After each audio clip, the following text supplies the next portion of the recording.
To the black community, I want you to know that I stand in solidarity with you, and I hope to hear from more white people that feel the same way I do. Look, we fucked up. White people fucked this election up big time. The black community, to the vast majority, understood the assignment, and white people, just like always, came in and fucked this thing sideways. And when you look at all the things that Donald Trump has been peeling back, it is extremely, extremely concerning what he has done in just a few short days. And I saw a few black creators on this app say, you know, it's up to the white people now.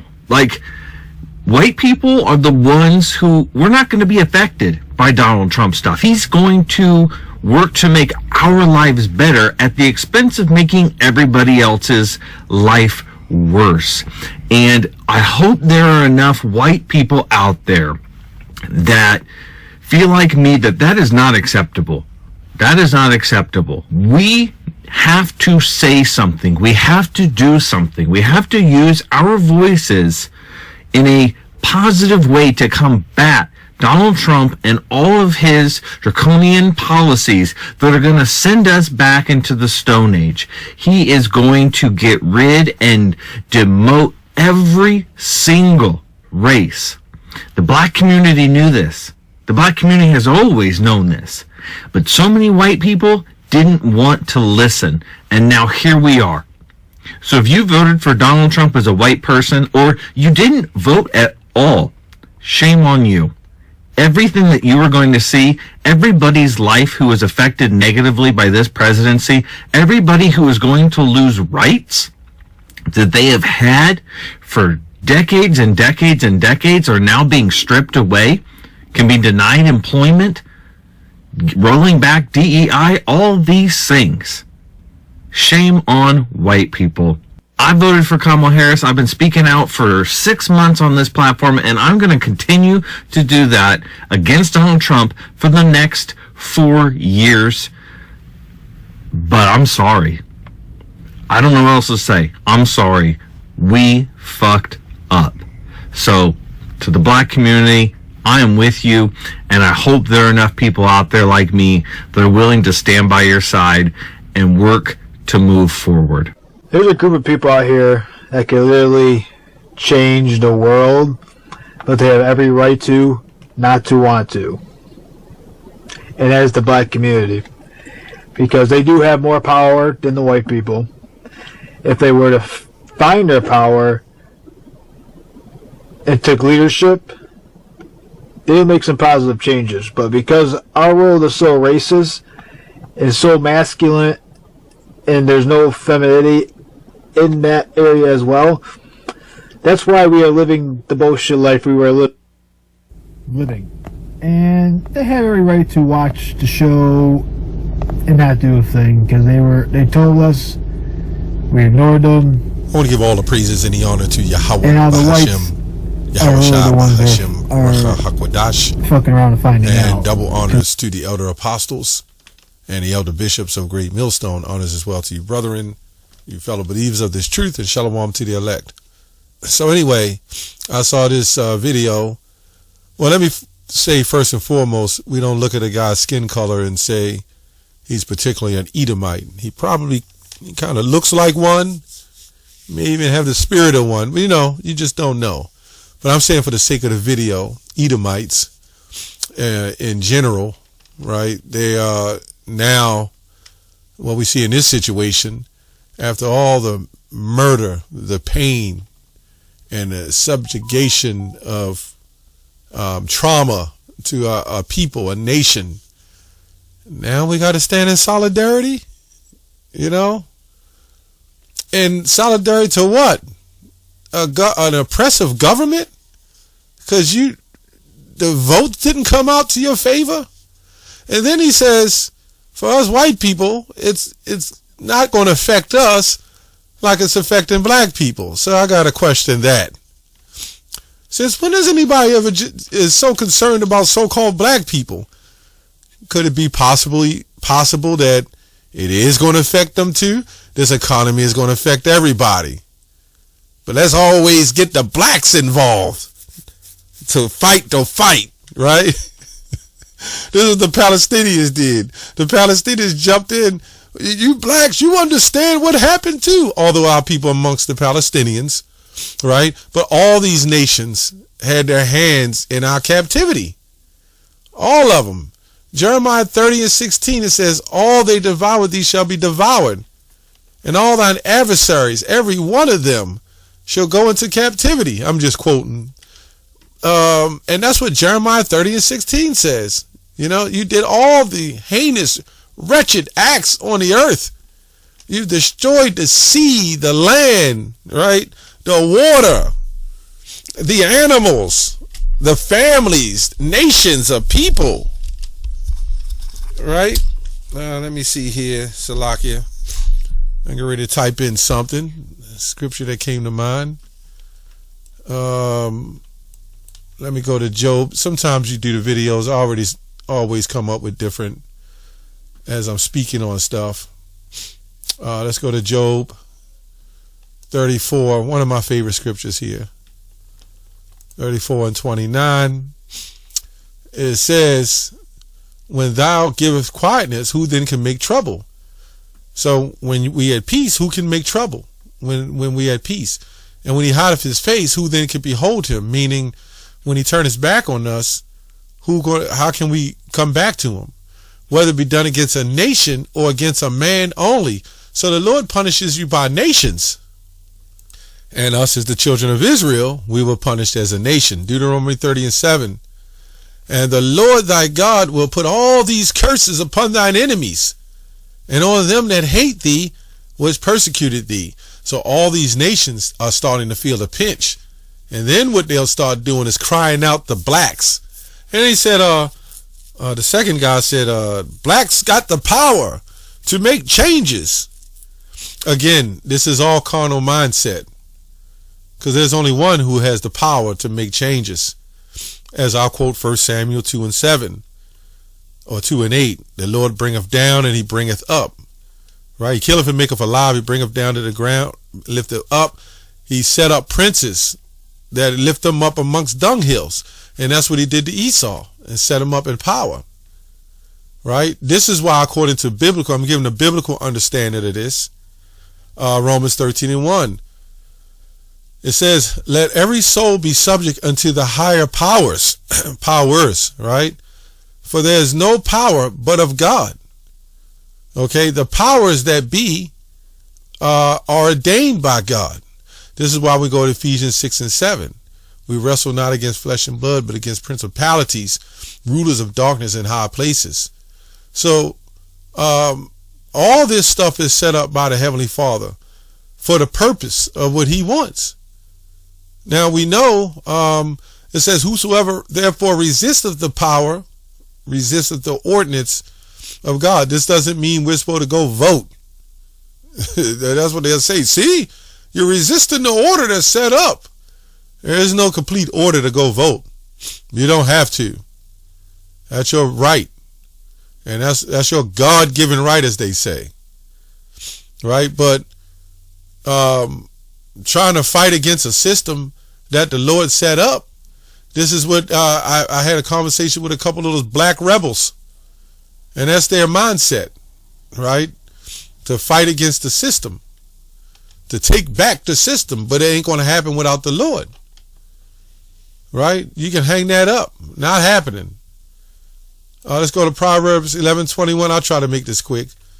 Though hand join in hand, the wicked shall not be unpunished, but the seed of the righteous shall be delivered.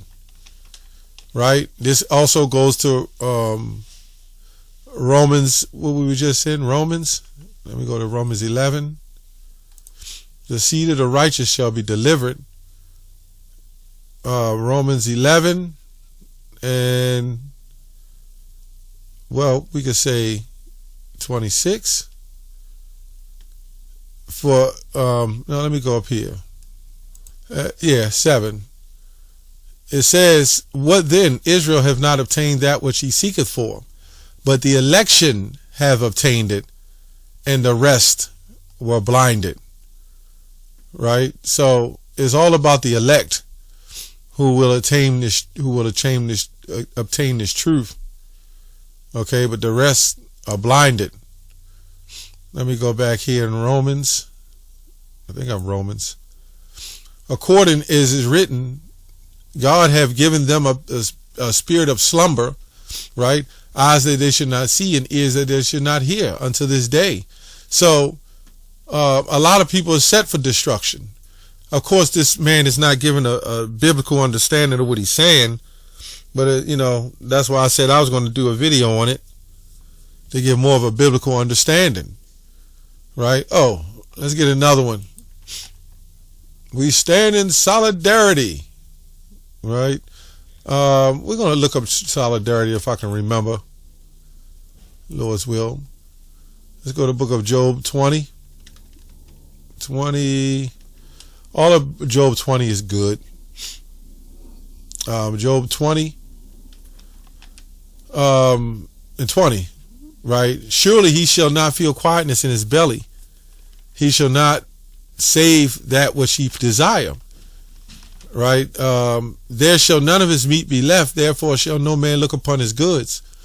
In the fullness of his sufficiency is sufficient, he shall be in straits. Right? Every hand of the wicked shall come upon him. And this is what we're looking forward to, time of Jacob's trouble and all the hell that's going to break loose. And now with these Christian white men, I don't know if they're Christian or not, they are now begging black men to stand with them because they see their country falling. Solidarity, communion and interest of responsibilities, mutual responsibility between two persons, right?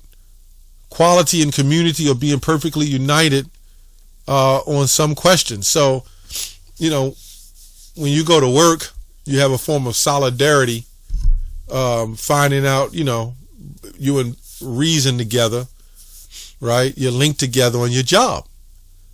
But when you're dealing with the so-called freedom of the world, I don't know how we're supposed to stand in solidarity to a nation that took our black ass and brought us here, if this guy's an Edomite, and destroyed us. I don't get that. We're the only people that love everybody that done any and everything to us. We're the worst, let me say the worst type of, let me say the worst, let me say the most destroyed people on the planet. Right? We all messed up. And we supposed to stand in solidarity? That's why those curses are returning. Why would I stand in solidarity? If a nation oppressed me and brought me through the ringers and raped my family and children, hung us and lynched us, going back to Antiochus, hanging us on trees and all these things. And now, the people that set all this up, I can't say in this video, who funded those people in the Barbary slave trade as well, and the transatlantic slave trade, and now they use them to break us, because this is what Arab slave traders did. And then the white man caught a hold of that, and they was breaking slaves. And now you see, as a nation of people, of how destroyed we are, right? As a people, man and woman.